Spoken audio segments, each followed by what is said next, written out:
નમસ્તે, હું doctor Hitesh Italiya, gynaecologist અને IVF expert, Matulya IVF and woman care. આજે આપણે વાત કરીશું કે પ્રેગ્નન્સી દરમિયાન ગર્ભમાં રહેલા બાળક ગરદનની આસપાસ એટલે કે ગળાની આસપાસ કેટલીક વાર નાળ વીંટળાઈ જતી હોય છે. તો તેના કારણો શું હોય છે, તે વીંટળાઈ જાય તો શું કરવું, તેનું નિદાન કેવી રીતે કરી શકાય, અને આ વીંટળાઈ તો ડિલિવરી સમયે શું ધ્યાન રાખવામાં આવતું હોય છે, તે સમજવાનો આજે પ્રયત્ન કરશું. પ્રેગ્નન્સી દરમિયાન કેટલીક વાર સોનોગ્રાફી દરમિયાન ખ્યાલ પડે છે કે બાળકના ગરદનની આસપાસ નાળ વીંટળાયેલી છે અને તેને કારણે માતા પિતા તેમજ સગાવાલા પણ ડરી જતા હોય છે અને તેને કારણે ચિંતામાં આવતા હોય છે.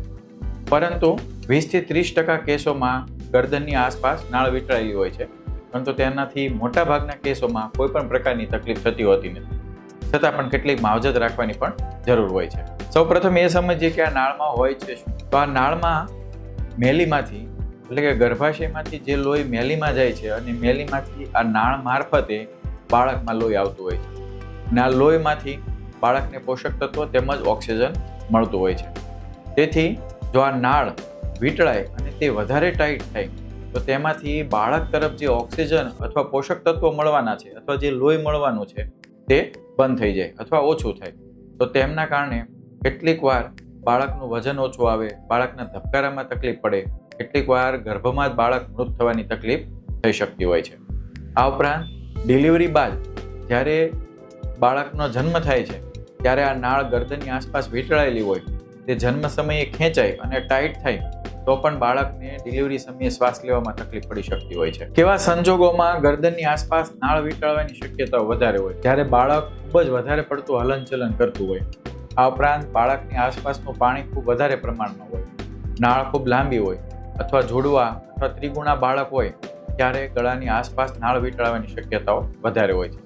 કેટલાક સંજોગોમાં સામાન્ય બાળકમાં પણ આવા કોઈ પણ સંજોગો ના હોય તો પણ ગળાની આસપાસ નાળ વીંટળાઈ શકે છે. ગરદનની આસપાસ નાળ વીંટળાયેલી છે કે નહીં તેનું નિદાન કેવી રીતે થઈ શકે? તો તેનું નિદાન પ્રેગ્નન્સી દરમિયાન જે સોનોગ્રાફી કરવામાં આવે છે તેનાથી તેનું નિદાન થઈ શકતું હોય છે.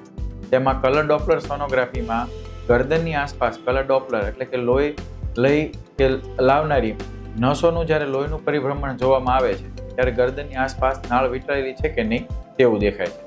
પરંતુ કેટલીક વાર સંજોગો એવા બનતા હોય છે કે જ્યારે સોનોગ્રાફી કરવામાં આવે એટલે કે 3 મહિને, 5 મહિને, 7 મહિને કે 9 મહિને આવી રીતે 4 કે 5 વાર સોનોગ્રાફી કરવામાં આવતા હોય છે. તો ત્યારે નાળ ના વીંટળાયેલી હોય, પરંતુ એની પછી પણ બાળક સતત હલનચલન તો કરતું જ હોય, તો એ સમય દરમિયાન પણ નાળ વીંટળાઈ શકે. એટલે કેટલીક વાર દર્દીને એવું થતું હોય કે ડિલિવરી સમયે નાળ વીંટળાયેલી ખબર પડે તો કહેતા હોય તો દલીલ કરતા હોય કે અમને અગાઉથી કેમ જાણ ના કરવામાં આવી. પરંતુ જ્યારે પણ ડૉક્ટર સોનોગ્રાફી કરતા હોય ત્યારે નાળ ના વીંટળાયેલી હોય, તેથી તે સમયે નિદાન ના થઈ શકે, પરંતુ ડિલિવરી સમયે ખબર પડતી હોય છે. હવે આપણે એ જાણીએ કે આ નાળ ગરદનની આસપાસ વીંટળાવાને કારણે શું તકલીફ થઈ શકે. સામાન્ય રીતે 20-30% કેસોમાં નાળ વીંટળાયેલી હોય છે, પરંતુ મોટાભાગના કેસોમાં બાળકને અથવા માતાને કોઈ પણ પ્રકારની તકલીફ થવાની શક્યતાઓ નથી હોતી.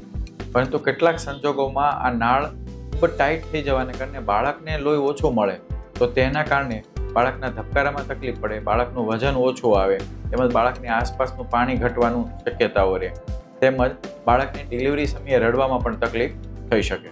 કેટલીક વાર ડિલિવરી સમયે આ કોર્ડ વધારે ટાઈટ હોય અને સમયસર આ લૂપ કાઢવામાં ના આવે તો બાળકને રડવામાં પણ તકલીફ થઈ શકતી હોય છે.